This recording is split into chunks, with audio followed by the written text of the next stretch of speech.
Filbert was a monster, and so was his son. They enjoyed mashed potatoes as much as anyone. One day after dinner, Filbert told his favorite tale about how his friends almost wound up in monster jail. He said, once upon a time, when I was just a monster lad, slime and ooze were the only foods we had. We didn't like the smell, and we didn't like the taste, but we never thought that it would ever be replaced. Back then we spent most of our time searching through the woods for slime, but on this day it wasn't going so well. As we walked further into the trees, suddenly there came a breeze, and wafting through the air was a delicious smell.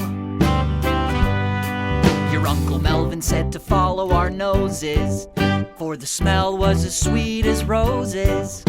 So off along on the trail we went. We saw some type of human meeting. The smell was coming from what they were eating. So we all wanted to approach their tent. When we said hello and asked if we could share, the humans ran away. I guess that they were scared.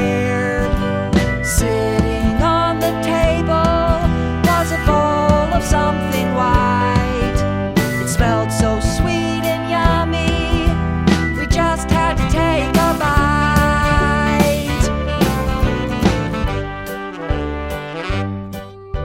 So Melvin took a little taste, and a smile spread across his face. He said, it's about time that we stop eating slime and have this fluffy stuff take its place. We tried to make it out of slime and ooze. They were the only things we had to use. But no matter what we did, we kept getting stuck. Then Melvin said, if we can't make it, why don't we just find some and take it? I tried to change his mind, but I had no luck. So Melvin and his friends began to steal the mashed potatoes for every meal. Into any diner, tent, or house they sprang. As more mash began to disappear, the humans soon began to fear the mashed potato monster gang. The humans were so sad, it just didn't seem fair. They loved to mash potatoes, but now they were scared. One thing was for sure, we monsters couldn't stay. If the humans wanted mash again, they'd have to send us all away.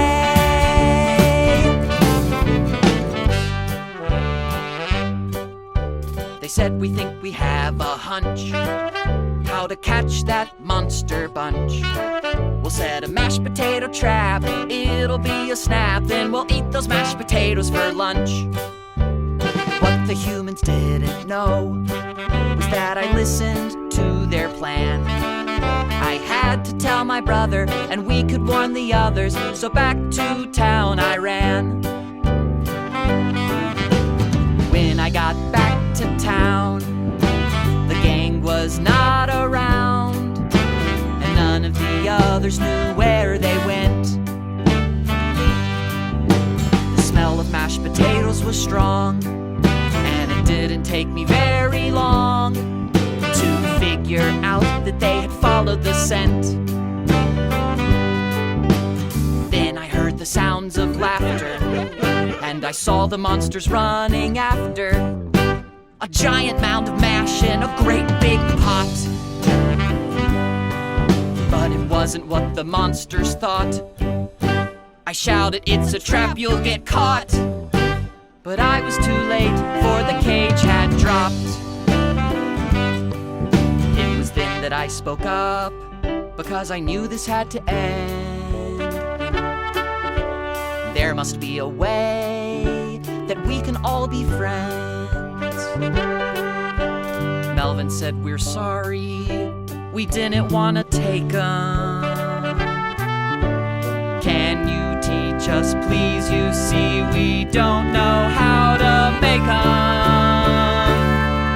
So the humans agreed to help.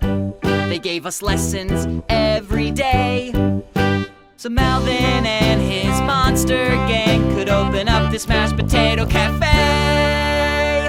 We are the mashed potato monster gang, and we'll make your dinner in a flash. Life is so much greater now that we make taters, so come in and enjoy our mash.